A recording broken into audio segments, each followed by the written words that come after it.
Parfois, le problème n'est pas toujours combien élevé tu es dans la vie ou dans le domaine dans lequel tu évolues. Mais la question la plus importante est que combien de gens tu as aidés pendant que toi tu es élevé? Combien de gens tu as aussi élevés dans ton entourage comme toi? Il y a beaucoup de gens, lorsqu'ils sont élevés, ils oublient les autres. C'est pour cela qu'il y a une sagesse qui dit ceci. Fais attention lorsque tu montes avec l'ascenseur, parce que le jour où tu vas descendre, les gens que tu as laissés au rez-de-chaussée, ils seront toujours là. Et peut-être que ce sont ces mêmes personnes-là qui vont t'aider. Parce que tu auras perdu la réalité de ce qui se passe au rez-de-chaussée. Vous voyez?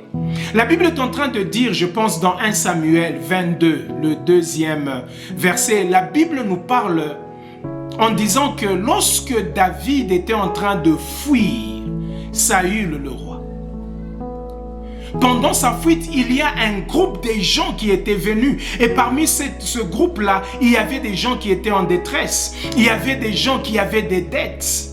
Vous savez, il y avait les mécontents. Il y avait toute une forme d'amalgame des gens miséreux. Mais plus tard, lorsque vous regardez dans la vie de David, ce sont ces mêmes gens-là qui un jour étaient devenus des alliés forts. Des hommes forts de David, parce que David a pris le temps d'investir dans ces hommes.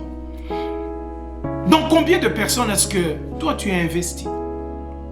Spirituellement, matériellement, financièrement et dans d'autres domaines. Combien est-ce que tu as investi? Parce que un jour, lorsque tu seras en haut et que tu devrais descendre un jour, ce sont les gens en qui tu as investi qui peuvent t'aider.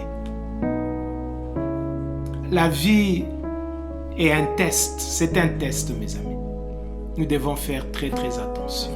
Investissons dans les autres pour que le jour où tu auras besoin des gens, qu'il y ait quelqu'un qui se lève pour dire « Je peux aider cette personne parce qu'un jour, il m'avait aussi aidé.